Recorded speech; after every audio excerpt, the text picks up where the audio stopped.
Dalam acara ini tidak tampak hadir Presiden ke-7 sekaligus mantan Gubernur Jakarta, Joko Widodo.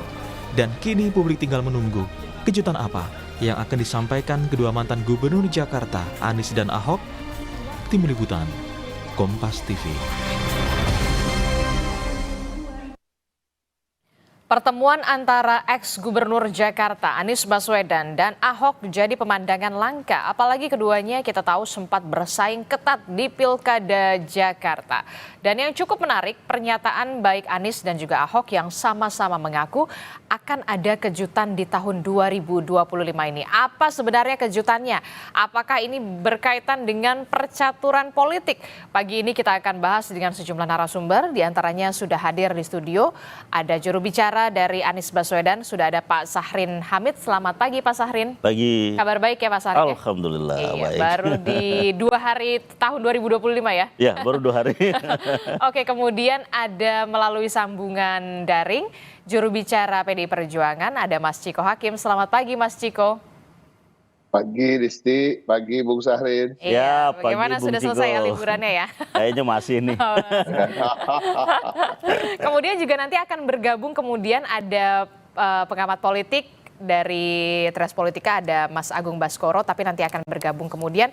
Saya ke Pak Sahrin dulu. Pak Sahrin, jadi sebenarnya Mas Anies ini apa sih kejutannya? Di-spill dulu lah. Ya, kalau misalnya kejutan, terus disampaikan Udah sekarang. gak kejutan lagi.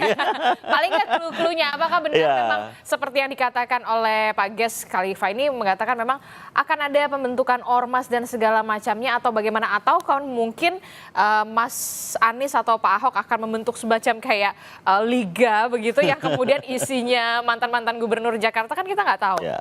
Jadi yang pertama bahwa kita lihat kemarin berkumpul seluruh para mantan-mantan gubernur Jakarta. Yang kedua adalah kita lihat juga kemarin bahwa bagaimana mengelola perbedaan secara terbuka. Yang ketiga, kalau misalnya ditanya tentang apa di 2025 ini, yang jelas bahwa Mas Anies dan juga Ahok kemarin telah sama-sama berjuang bersama dengan sebagian besar warga Jakarta yang telah memenangkan Mas Pram dan Dul.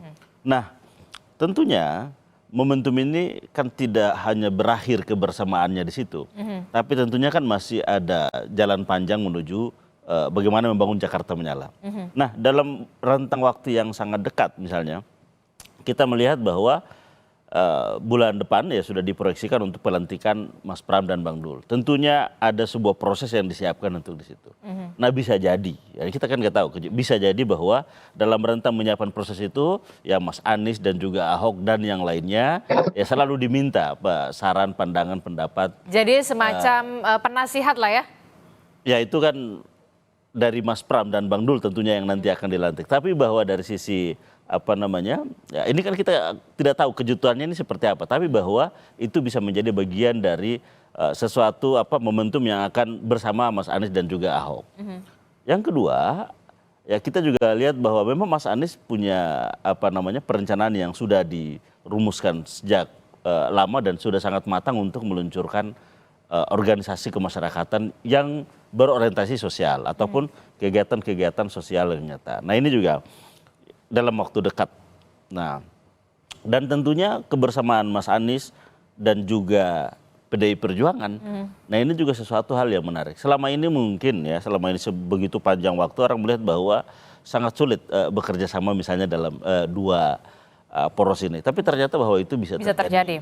Dan ya sangat baik buat publik, buat masyarakat, dan menunjukkan bahwa memang Mas Anies ya memiliki pergaulan yang luas. Nah, jadi ketika kita menanyakan apa kejutannya, menurut saya yang paling bisa dilihat adalah bagaimana Mas Anies, Ahok, dan tokoh-tokoh lainnya mengelola perbedaan ya secara terbuka. Nah, ini pelajaran penting buat publik. Oke, saya ke Mas Ciko. Mas Ciko, jadi tandanya apa nih kalau Mas Anies kemudian ada Pak Ahok begitu ya, yang kita tahu sebelumnya rival politik, kemudian di Pilkada Jakarta kemarin ini ngeblend jadi satu dengan sama-sama mendukung Mas Pram.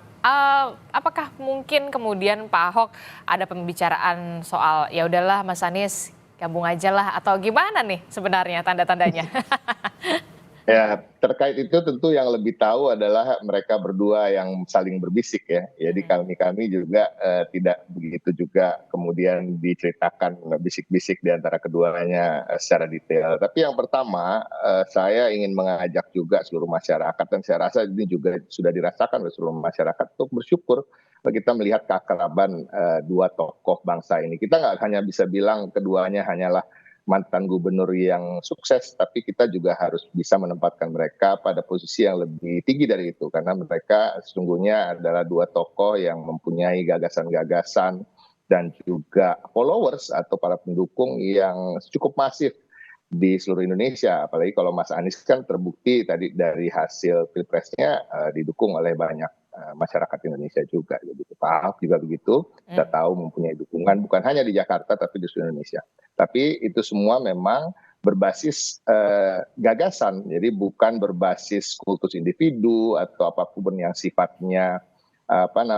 hanya di permukaan, tapi memang keduanya mempunyai gagasan dan pernah dalam rentang waktu tertentu merealisasikan gagasannya menjadi kenyataan di kota yang tercinta ini. Dan tentunya apa-apa yang mereka bisik-bisikkan, kami yakin itu lebih untuk kepentingan dan keuntungan seluruh masyarakat, mungkin khususnya Jakarta, tapi secara umum di Indonesia. Dan tadi banyak momentum memang di awal tahun ini, yang dikatakan bulan depan itu mungkin satu tadi itu disampaikan akan ada organisasi kemasyarakatan yang sifatnya lebih ke kegiatan-kegiatan sosial yang akan diluncurkan oleh Mas Anies.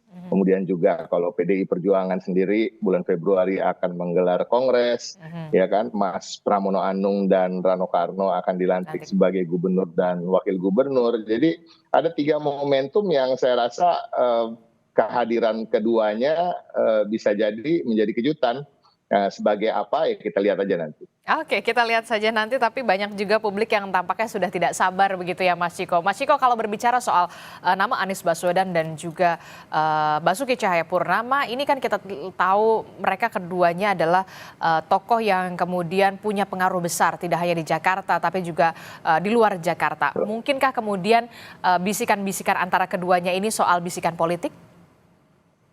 Bisa jadi kan mereka keduanya adalah insan politik, kita nggak bisa menepis hal itu ya. Insan politik ini kalau ketemu walaupun sering berbicara hal lain, tapi ujung-ujungnya pasti akan menyenggol-nyenggol hal yang sifatnya politis. Saya dan Syahrir ini kan berkawan gitu ya, kalau ketemu mungkin awal-awal bicara soal keluarga, bicara soal liburan kemana, tapi ujung-ujungnya pasti nyenggol politik juga. Jadi apalagi Mas Anies dan Pak Ahok, jadi kita bisa juga punya ekspektasi terkait itu, tapi rasa-rasanya itu tadi yang saya sampaikan, banyak tokoh bangsa di negara ini, cuma kita juga harus bisa memilah-milah, dan kita bisa memilah antara Mas Anies dan Pak Ahok adalah dua tokoh bangsa yang termasuk dalam tokoh-tokoh yang betul-betul mengedepankan kepentingan rakyat, bukan kepentingan pribadi atau keuntungan buat pribadi dan keluarga. Jadi apapun itu yang mereka bisikan, rasa-rasanya adalah suatu hal yang akan sangat positif bagi seluruh rakyat Indonesia. Mungkin khusus untuk warga Jakarta, tapi kita lihat saja.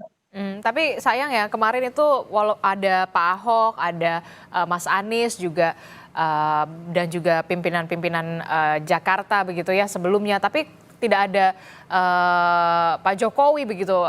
Anda melihatnya apakah ini ada yang kurang atau gimana nih gitu pada saat kemarin itu? Enggak juga, mantan kontestan pilgub juga diundang, Bang Ridwan Kamil juga nggak datang. Ya kita berusaha berpikir positif aja. Mungkin memang ada kesibukan lain yang dirasa lebih penting bagi masing-masing tokoh tersebut daripada berkumpul dengan mantan-mantan gubernur menyambut 500 tahun kota kita yang kita cintai. Oke, tapi kalau dari kalau dari Pak Ahok sendiri, ketika nanti mungkin jadi tim penasihat lah istilahnya, kalau tim penasihat dari Mas Pram dan juga Bang Dul begitu ya, sudah siapkah dengan tangan terbuka bersama dengan Mas Anies begitu ketika nanti mungkin semacam ya kalau misalkan ada TGUPP lagi gitu misalkan begitu loh Mas Ciko? Gini, terkait dengan itu, saya rasa formalitas diangkat sebagai penasihat atau tidak itu tidak akan mengubah bahwa kedua tokoh tersebut pastinya akan selalu memberi masukan dan pasti akan selalu diajak untuk berdiskusi oleh Mas Pram maupun Bang Rano Karno untuk membicarakan kota Jakarta. Jadi sebenarnya kalau jadi penasehat secara formal atau tidak terlalu penting. Yang paling penting adalah keduanya akan terus aktif untuk kemudian membantu Mas Pram dan Bang Dul beserta juga mantan-mantan gubernur lain karena Jakarta ini memang butuh untuk dibangun bersama tanpa meninggalkan siapapun, baik mantan gubernur atau seluruh stakeholder lainnya seperti ormas, partai politik, dan masyarakat. Dan kami yakin karena kedekatan di antara tokoh-tokoh tersebut, Mas Pram, Bang Dul, Ahok, dan Pak Anies itu sangat dekat dan hubungannya begitu panjang, relasi historinya. Jadi tidak akan ada sekat gitu. Jadi nggak terlalu penting rasanya ya Bung Syahrin ya, apakah jadi penasehat formal atau tidak. Yang pasti kami yakin mereka akan saling berbicara, saling berdiskusi dan bagaimana untuk menyelesaikan permasalahan warga Jakarta bersama. Ya, intinya apa yang dilakukan atau apa yang sudah terlihat antara keakraban antara Mas Anies dan juga Pak Ahok ini menjadi angin segar lah ya bagi Jakarta dan juga warga Jakarta tentu saja supaya kita juga bisa paling tidak ini ada relaksasi politik lah menghadapi sebelumnya momentum Pilpres, Pilkada, Pileg, dan dengan bercengkerannya kedua tokoh ini kan paling tidak ada relaksasi lah ya, liburan politik deh secara psikologis. Liburan politik ya, karena kita ya mau tidak mau atau suka atau tidak suka kita benar-benar fatigue lah pada saat Pilpres dan juga Pilkada memang waktunya berdekatan dengan adanya momen-momen keakraban semacam ini ya bisa semacam tadi Anda katakan bisa menjadi liburan politik lah dalam tanda kutip begitu ya. Saya juga melalui sambungan daring ada Direktur Eksekutif Trias Politika Strategis ada Mas Agung Baskoro. Selamat pagi Mas Agung, terima kasih sudah bersedia bergabung di Sapa Indonesia Pagi Mas Agung. Ya, sama-sama Mbak Adi. Iya Mas Agung, ini kalau tadi kita membahas soal bagaimana momen keakraban antara Mas Anies dan juga Pak Ahok pada saat pertemuan menjelang malam pergantian tahun, ini ada juga Pak Jarod Saiful Hidayat juga di sana, kemudian tapi minus Pak Jokowi sayangnya tidak ada di sana. Apa yang bisa Anda analisa dari pertemuan tersebut termasuk juga bisik-bisik politik yang terjadi tertangkap kamera antara Mas Anies dan juga Pak Ahok, Mas Agung? Ya, pertama saya lihat setelah Jakarta menyala, saya lihat kalau Pak Anies Pak Ahok bareng bisa Indonesia menyala nih Bang Ciko ya. Dan Inggris sedap juga nih yang lain melihat kan. Jadi nggak maksudnya ya selama ini kan Pak Ahok Pak Anies intim, hangat ya. Dengan kemudian diimplementasikan secara langsung, memang keduanya punya chemistry untuk bersama walaupun memang kita tahu sebelumnya punya story dan history yang berlawanan ya seperti itu. Tapi ya dalam politik lagi dan lagi tidak ada yang abadi dan kalau misalkan mereka kini punya semacam common sense dan common enemy atas nama kekuasaan di seberang sana, saya kira itu menjadi logis dan masuk akal. Tidak ada lagi yang istilahnya berkebalikan, berlawanan, apalagi sudah diuji ketika Pilkada Jakarta kemarin. Dan dalam beberapa hal ya isu-isu strategis, Pak Anies, Pak Ahok cukup aktif merespon ya soal PPN 12%, Pilkada tidak langsung.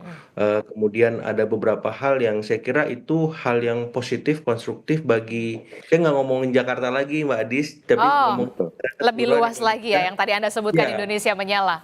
Karena kebijakannya banyak yang direspon secara kritis oleh mereka berdua ya. Dan saya kira itu masukan bagus buat publik agar demokrasi kita semakin berkualitas, check and balances tetap jalan dan dalam tanda petik ini bukan hanya tugas PDIP saja, tapi ada person by person yang aktif ya, terlibat sebagai citizen ya, bukan hanya sebatas netizen yang menyuarakan bagaimana harusnya negara berlangsung, negara berjalan, pemerintahan yang baik, bersih dan berkualitas bisa berlangsung dan saya kira itu kabar baik buat masyarakat kita secara keseluruhan Mbak Adis.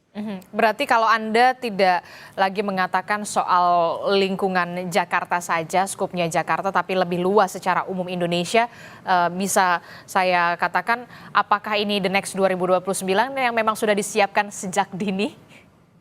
Banyak pilihan PDIP. Saya bilang kemarin siapapun ya gubernur Jakarta itu minimal menggenggam tiket pencapresan. Maksimal menjadi presiden. Contoh tiket pencapresannya itu ya Mas Anies, contoh presidennya ya Pak Jokowi. Jadi PDIP punya alternatif, ada Mas Pram, ada Pak Ahok, ada Pak Anies, ada bapak-bapak yang lain Mhm. yang ketika memang diberikan tanggung jawab, yang diberikan amanah, bisa menyelesaikan itu, mereka punya peluang ya untuk mengorkestrasi secara lebih strategis ke tingkat yang lebih luas dalam konteks misalkan Indonesia ataupun dalam hal-hal yang lain. Karena apa? Karena kita memang ada kebutuhan di mana ketika sistem politik ini mayoritas dikuasai oleh kekuatan besar, maka dibutuhkan kekuatan minoritas untuk menyeimbangkan itu. Dan ketika PDIP mampu, orang-orang per orang mampu juga memainkan peran-peran antitesa ya, itu bisa jadi dengan sendirinya ya punya posisi tawar, punya arahan yang lebih konkret untuk ya mencerdaskan masyarakat, memberi wacana-wacana alternatif, termasuk kebijakan-kebijakan solutif untuk membantu pemerintah secara konstruktif seperti itu. Termasuk kalau Anda melihat antara pasangan Anies Ahok ini bisa jadi apa ya? Untuk di 2029 dalam tanda kutip kontestasi berikutnya, apakah ini memang sudah dipupuk sudah sejak ini nih, sekarang ini? Potensial Mbak Adis ya, Potensial. karena dua orang ini punya ceruk masyarakat yang berbeda ya. Mas Anies dengan basis Islam perkotaannya, ya kelas menengah terdidik. Pak Ahok sebaliknya kaum nasionalis, ya orang-orang yang dalam tanda petik kritis juga dengan pemerintahan sama dengan Mas Anies, dan tinggal bagaimana keduanya ini mampu ya memperluas ceruk ya pemilih dalam tanda petik misalkan Islam perdesaan, kemudian kelas menengah ke bawah, kemudian juga bisa mengambil simpati para elit-elit partai di luar PDIP misalkan. Kalau itu bisa dikerjakan dalam 4 tahun ke depan, bukan nggak mungkin Indonesia menyala Bang Ciko, Bang Syahrin ya. Oke, gimana nih Mas Ya. Amin kalau dari Anies sendiri? Kita melihat bahwa memang dua tokoh ini kelasnya sudah tokoh nasional. Yang kedua memang punya potensi dan juga ceruk konstituensi yang beragam ya. Nah, dan kita lihat bahwa ini juga memberi pelajaran bisa bekerja sama dengan semua spektrum kekuatan politik Indonesia. Nah, cuman ini kan masih 2029. Tapi kan Ya. kalau dipupuk sejak dini, Oh ya, itu. Artinya sekarang kayak kita melihat bahwa pemerintahan sekarang ya patut didukung untuk menyelesaikan seluruh agenda-agenda. Seluruh janji-janji politik Presiden Prabowo ya udah kita dukung untuk bagaimana itu menyelesaikan. Tapi juga bahwa kita patut mengkritisi semua hal yang kita melihat bahwa ya agak keluar dari apa yang menjadi agenda ataupun cita-citanya. Nah, terkait dengan Mas Anies sendiri ya tentunya memiliki agenda terkait bagaimana agar ikut berpartisipasi aktif untuk bersama dalam konteks mencapai tujuan negara misalnya. Nah, dalam dimensi itu maka ya Anies saat ini tentunya tidak hanya bagaimana gagasan-gagasan, pikiran-pikiran itu lahir dalam konteks entitas personal, tapi bagaimana ini juga terbangun terinstitusionalisasi gitu loh. Sehingga terjadi sebuah organisasi juga yang kuat untuk bagaimana menjadi alat perjuangan pikiran-pikiran maupun cita-cita politik Pak Anies. Nah, sehingga dalam konteks ini maka tentunya butuh kerjasama dengan semua pihak. Tidak hanya satu spektrum tapi tentunya semua spektrum politik nasional kita. Oke, jadi kalau kita lihat juga kan Mas Anies ini tidak terafiliasi partai politik manapun. Betul. Kemudian nanti rencananya kalau memang jadi begitu ya akan membuat ormas Oh, itu begitu. jadi. Kalau ormas udah pasti jadi. Oh, udah pasti jadi Udah tuh. pasti jadi. Itu untuk eksistensi dalam hal politik dan Kegiatan sosial. Oh, kegiatan sosial Kegiatan gitu ya. sosial. Kalau misalkan dikatakan sebagai eksistensi juga di dunia politik supaya tetap bisa dikenal untuk bisa 2029, jawaban Ya Anda? tentunya yang satu ada kegiatan sosial, tapi bahwa pendukung Mas Anies ini kan relatif banyak tapi masih terpisah-pisah. Terpisah, Nah, ini akan diorganize juga secara bagus dan ya kita lihat aja momentumnya ke depan juga akan melakukan sesuatu sehingga Mas Anies yang tadinya menjadi entitas personal dia akan menjadi sebuah entitas yang terorganisir dengan baik. Karena Mas Anies punya potensi, ada 24% pemilihnya dan tentunya ini adalah menjadi bagian penting untuk bagaimana menjadi instrumen perjuangan Mas Anies ke depan. Berawal dari ormas jangan-jangan ke partai politik lagi enggak? Ya kalau ormasnya tetap, yang partai politik juga tentunya harus disiapkan. Oke, baik. Kalau Mas Ciko melihat kalau tadi katanya Mas Agung, dua tokoh ini bisa dikatakan potensial lah dalam tanda kutip bisa menciptakan Indonesia menyala, bahkan bukan lagi Jakarta menyala. Jawaban Anda? Ya itu memang saya rasa nggak terbantahkan. Tadi juga sudah disampaikan oleh saya maupun oleh Bang Syahrin bahwa kedua tokoh ini levelnya udah bisa dikatakan level tokoh nasional karena juga terbukti dalam perjuangan politiknya atau perjuangan-perjuangan dalam aktivitas sosial kemasyarakatannya selalu mengedepankan kepentingan rakyat secara umum. Jadi bukan ego atau kepentingan pribadi maupun keluarga, itu yang paling penting. Lalu yang kedua tadi saya ingin mengutip Bung Syahrin juga tadi, partisipasi aktif untuk mencapai tujuan-tujuan negara. Nah ini saya rasa keduanya itu yang menjadi fokus bagi keduanya dan itu pantas kita dukung. Dalam artian gini, kalau kita berbuat baik, berbuat maksimal untuk kepentingan banyak orang, ya kita lihat nanti di 2029 apakah namanya kemudian saking harumnya kemudian banyak yang ingin mencalonkan menjadi tokoh di naik kelas lah ya, tadi pencapresan misalnya, ya kita lihat nanti. Tapi yang pasti saya yakin bahwa keduanya ingin berbuat dulu gitu. Masalah nanti mau diusung jadi capres atau cawapres itu masalah belakangan dan kita harus betul-betul membantu munculnya tokoh-tokoh bangsa yang memang mengedepankan kepentingan rakyat seperti Mas Anies dan Pak Ahok yang kemudian nanti ketika datang waktunya 2029 akan enak gitu kita bisa melihat ada etalase pemimpin-pemimpin yang memang mumpuni dan tidak terbatas 1-2 orang yang akan kita pilih karena demokrasi itu kan hakikatnya adalah alternatif-alternatif pilihan yang banyak dan ya, harapan kita memang keduanya juga akan berbuat yang terbaik. Jadi nanti kita lihat nantilah di 2029 apakah dari perbuatan baik itu namanya kemudian harum dan kemudian masyarakat maupun partai politik atau ormas atau stakeholder negara ini semuanya akan kemudian memberikan tiket capres atau cawapres ya kita lihat aja. Ya, walaupun memang masih butuh waktu Masih yang panjang. lama begitu ya, masih butuh Masih waktu yang panjang. lama. Tapi kan ya setidaknya mulai dari sekarang lah ya, kemudian dicicil-cicil dulu ya, Mas Ciko ya. Saya ke Mas Agung. Mas Agung, apakah ini jadi upaya kemudian keduanya untuk bisa tetap eksis di dunia politik? Jangan dijawab dulu Mas Agung, tetaplah bersama kami, temukan jawabannya usai jeda, kami kembali.